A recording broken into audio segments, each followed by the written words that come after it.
स्वागत है आपका अपने ही YouTube channel tech ITI pulse पे।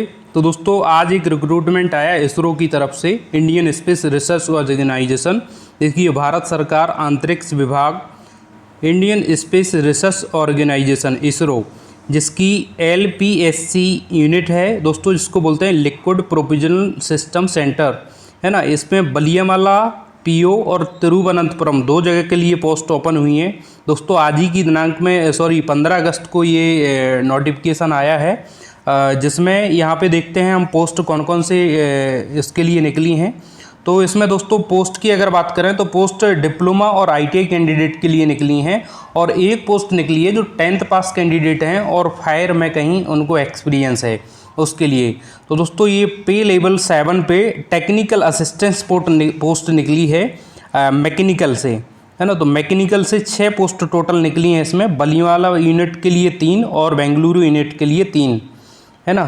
तो दो जगह LPSC की यूनिट है दोस्तों। इसमें एक जगह देखिए बलियामाला और बेंगलुरु, दो जगह 3-3 पोस्ट हैं, और UR के लिए 2 पोस्ट हैं, EWS के लिए 1 पोस्ट है।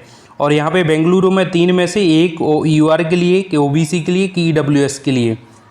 दोस्तों इसके लिए अगर क्वालिफिकेशन की बात करें तो 3 year diploma in mechanical engineering with first class. दोस्तों फर्स्ट क्लास से मैकेनिकल इंजीनियरिंग में डिप्लोमा होना चाहिए, तब आप इस पोस्ट के लिए एलिजिबल होंगे, है ना। आगे देखते हैं दोस्तों, ये यहाँ पे इलेक्ट्रॉनिक मैकेनिक और केमिकल, इनके लिए पोस्ट ओपन हुई हैं दोस्तों। ये जो केमिकल है इसके लिए डिप्लोमा कैंडिडेट हैं। देखिए 3 year diploma in chemical engineering with first class. UR के लिए एक पोस्ट बलियामाला यूनिट के लिए ओपन हुई है ना। बलियामाला यूनिट के लिए एक पोस्ट ओपन हुई है। उसके बाद देखते हैं, ये देखिए ये ITI कैंडिडेट की हम बात करते हैं। तो ITI कैंडिडेट के लिए टेक्नीशियन B लेवल जो पे मैट्रिक्स है CPC सेंट्रल पे कमीशन का 3, उसके अकॉर्डिंग ये 21,700 से 69,100 तक उसका बेसिक पे रहेगा। ग्रोस सैलरी की अगर बात करें तो 40,000 के आसपास रहेगी। और इलेक्ट्रॉनिक मैकेनिक से बेंगलुरु यूनिट पे एक पोस्ट के लिए UR की रहेगी अनारक्षित, जिस पे किसी का रिजर्वेशन नहीं रहता है। इसके लिए दोस्तों आपको 10वीं पास होना है प्लस ITI होना है ना। 10वीं पास या तो ITI होना चाहिए, या NTC होना चाहिए, या फिर NAC होना चाहिए। मतलब 10वीं पास तो मैंडेटरी है। उसके बाद अगर आपके पास ITI है तो भी आप इसके लिए एलिजिबल हैं। NTC नेशनल ट्रेड सर्टिफिकेट दोस्तों ये ITI के साथ में दिया ही जाता है, तो ये तो आपके पास हो गई। NAC नेशनल अप्रेंटिस सर्टिफिकेट, अगर आपके पास 10वीं प्लस इलेक्ट्रॉनिक मैकेनिक ट्रेड से NAC है, NAC मतलब नेशनल अप्रेंटिस सर्टिफिकेट, तो भी आप इसके लिए एलिजिबल होंगे। और दोस्तों जो ITI और NAC होना चाहिए वो NCBT से होना चाहिए। SCBT वाले इसमें अलाउ नहीं है, तो NCBT ट्रेड से आप फॉर्म भर सकते हैं। आगे देखते हैं दोस्तों, ये देखिए टेक्नीशियन B फिटर, है ना। टेक्नीशियन B फिटर पोस्ट के लिए रिक्रूटमेंट निकला है। तो सेम बेसिक पे लेवल 3 पे ये पोस्ट निकलती है। ये देखिए 9 पोस्ट इसके लिए निकली हैं, जिसमें बलियामाला में 5 पोस्ट हैं और बेंगलुरु में 4 पोस्ट हैं। जैसे बलियामाला की अगर देखें तो टोटल अनरिजर्व के लिए 5 पोस्ट रखी हैं, और बेंगलुरु यूनिट की 5 पोस्ट पे रिजर्वेशन है। UR पे 1, OBC पे 2 और SC पे 1 सीट ओपन हुई है। उसके बाद दोस्तों क्वालिफिकेशन की अगर बात करें तो सेम है, 10वीं पास प्लस ITI या फिर अप्रेंटिस सर्टिफिकेट आपके पास होना है फिटर ट्रेड में। और दोस्तों ये NCBT से होना चाहिए, याद रखना। कई जो फ्रेंड्स हैं वो SCBT से ITI कर लेते, तो SCBT वाले इसमें एलिजिबल नहीं हैं। दोस्तों आपके पास देखिए इसमें कन्फ्यूजन मत होना, या तो ITI होना चाहिए या अप्रेंटिस, मतलब अप्रेंटिस को इसमें मैंडेटरी नहीं किया है, इस चीज़ को आप याद रखना। दोस्तों इस 9 पदों में से 2 पद भूतपूर्व सैनिक के लिए आरक्षित हैं, और 5 में से 1 पद PWAD जो कि हैंडीकैप्ड कैंडिडेट होते हैं उसके लिए आरक्षित है। तो ये अलग से इन्फॉर्मेशन है इसकी।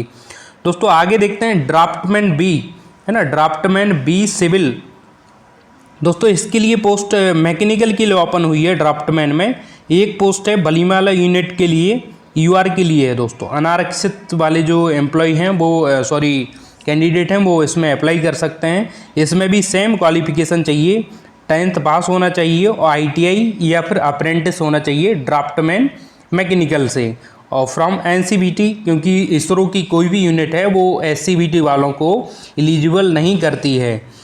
और दोस्तों एक पोस्ट और निकली है यहाँ पे, हम देखते हैं फायरमैन, है ना। Name the post fireman A. Fireman A post है वो लेवल 2 पे निकली है, जिसका बेसिक 19,009 से लेके 63,200 तक रहता है। तो इसमें अगर हम ग्रोस सैलरी की बात करें तो 35,000 के समथिंग आपको ग्रोस सैलरी मिलेगी। फायरमैन ए पर एक पोस्ट ओपन हुई है बलियामाला यूनिट में, ओबीसी के लिए रिजर्व है दोस्तों, केवल ओबीसी के कैंडिडेट ही इसके लिए अप्लाई करें। और अगर एजुकेशन क्वालिफिकेशन की बात करें तो इसमें 10वीं पास होना है आपके लिए, और निर्धारित स्वास्थ्य एवं शारीरिक क्षमता परीक्षण मानकों को पूरा करना है। दोस्तों इसके लिए जो फिजिकल एफिशिएंसी टेस्ट है वो होता है, जिसमें रनिंग, लंबाई, ऊंचाई कूद, ये सब चीज़ें होती हैं, तो वो भी आपके लिए आवश्यक है। उसके बाद अगर आगे देखते हैं दोस्तों, ये पूरा इतनी ही पोस्ट इसके लिए ओपन हुई है, टेक्नीशियन बी और टेक्निकल असिस्टेंट, जो कि डिप्लोमा कैंडिडेट के लिए ओपन हुई है ना। तो देखिए ये पद अस्थायी हैं, इनको घटाया बढ़ाया जा सकता है दोस्तों, ये सभी यूनिट में लिखते हैं उसमें। और अगर मैक्सिमम एज लिमिट की बात करें तो ये 35 वर्ष है इसके लिए, और पद संख्या 802 से 25 वर्ष है, लेकिन इसमें रिजर्वेशन दिया जाता है दोस्तों। ये जो टेक्नीशियन बी के कैंडिडेट हैं वो 25 वर्ष इसकी यूआर की कैंडिडेट की मैक्सिमम एज लिमिट है, लेकिन SC ST OBC वाले हैं तो उनके लिए 5 वर्ष का रिजर्वेशन, और अन्य पिछड़ा वर्ग के लिए 3 वर्ष का जो छूट है एज में वो यहाँ पे दिया गया है। आगे देखते हैं दोस्तों, ये देखिए एज काउंट के हिसाब से होगा, ये यहाँ पे चार्ट दिया है, इसको आप देख लेना PDF में। आगे हम काम की बात देखते हैं इसमें कि क्या क्या होगा दोस्तों। हम जब फॉर्म अप्लाई करेंगे उसके बाद हम क्या क्या प्रोसेस से गुजरना होगा, तब हम जाके इसमें फाइनल सिलेक्शन ले पाएंगे। तो दोस्तों ये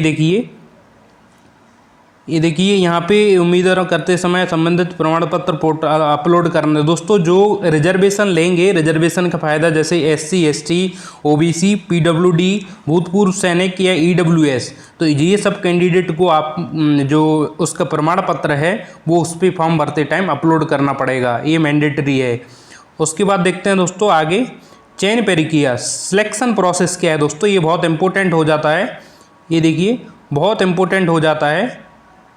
ये सिलेक्शन प्रोसेस में रिटन एग्जाम होगा आपका और स्किल टेस्ट होगा दोस्तों। स्किल टेस्ट केवल गो और नो गो बेसिस का होता है, जिसमें आपको 100 में से 50% जॉब बनाना रहता है, 50% पूरा आपको क्राइटेरिया कवर करना रहेगा पास होने के लिए। जैसे मान लीजिए 100 नंबर का अगर स्किल टेस्ट होता है तो उसमें 50 नंबर आपको लाना ही है। उसके बाद रिटन एग्ज़ाम दोस्तों ये 80 नंबर का रहेगा, जो कि देखिए यहाँ पे पूरा दिया है, 80 नंबर का रहेगा, 90 मिनट की अवधि में होगा दोस्तों। 1/3 की नेगेटिव मार्किंग होगी इसमें। और लिखित परीक्षा का पाठ्यक्रम किस हिसाब से होगा दोस्तों, जैसे मान लीजिए टेक्नीशियन जो बी है उस पोस्ट के लिए आपको वर्कशॉप कैलकुलेशन प्लस थ्योरी को मिला के पूरा 80 क्वेश्चन आपके बनाए जाएंगे। 90 मिनट की अवधि में आपको पूरा पेपर करना होगा। आगे देखते हैं दोस्तों इसके देखिए स्किल टेस्ट के लिए दोस्तों 1:5 के रेशो में बुलाएंगे। जैसे मान लीजिए फिटर पोस्ट के लिए अगर 9 पोस्ट ओपन हुई हैं टेक्नीशियन वी फिटर के लिए, तो उसमें 45 कैंडिडेट स्किल टेस्ट के लिए बुलाए जाएंगे, है ना। स्किल टेस्ट में जो क्वालिफाई करेगा उसके बाद फिर मेरिट बनेगी।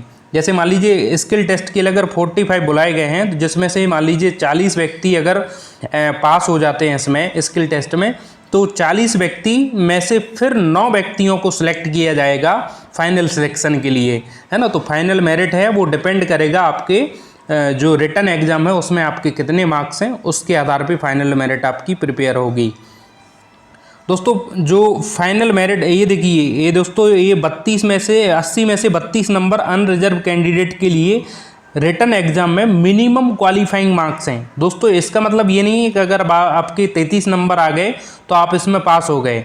इसका मतलब ये है कि 32 नंबर तो आपको लाना ही है, नहीं तो आपको पूरी सिलेक्शन प्रोसेस से ही बाहर कर दिया जाएगा। अगर 32 से कम आया तो उस कैंडिडेट को सिलेक्शन प्रोसेस से ही बाहर कर दिया जाएगा, है ना।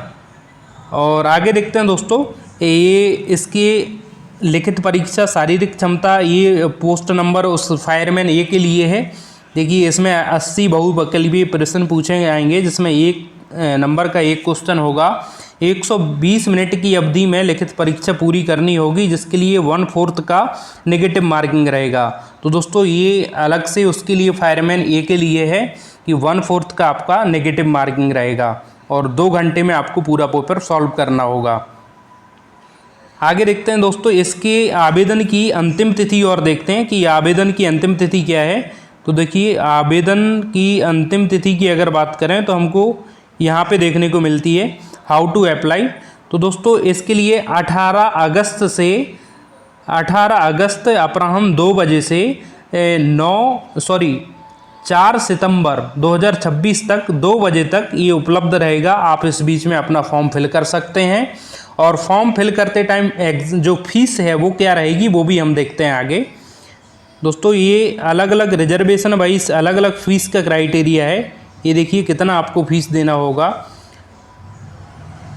प्रारंभ में सभी आवेदकों को 750 रुपये का फ़ीस पे करना होगा, जिसमें दोस्तों अगर आप इस से हो जैसे अनुसूचित जाति, अनुसूचित जनजाति, भूतपूर्व सैनिक, महिला, तो इनके लिए पूरा शुल्क वापस कर देंगे। 750 में से 750 ही इसका रिफंड हो जाएगा।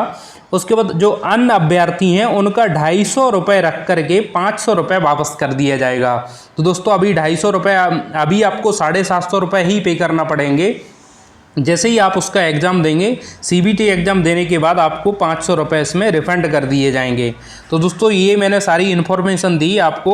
तो दोस्तों आप बहुत जल्दी ही इसका आवेदन का लिंक देख लेंगे इसरो की ऑफिशियल वेबसाइट पर। तो दोस्तों आवेदन कर दीजिए और इसरो के प्रीवियस ईयर के क्वेश्चन पेपर को हम tech ITI plus YouTube channel पे डेली अपलोड कर रहे हैं, तो उससे आप एक पेपर का अंदाज़ा लगा सकते हैं कि किस टाइप के क्वेश्चन पूछे जाएंगे। तो दोस्तों वीडियो को देखने के लिए बहुत बहुत धन्यवाद। अपने दोस्तों के साथ भी शेयर करें और चैनल को सब्सक्राइब करें। धन्यवाद।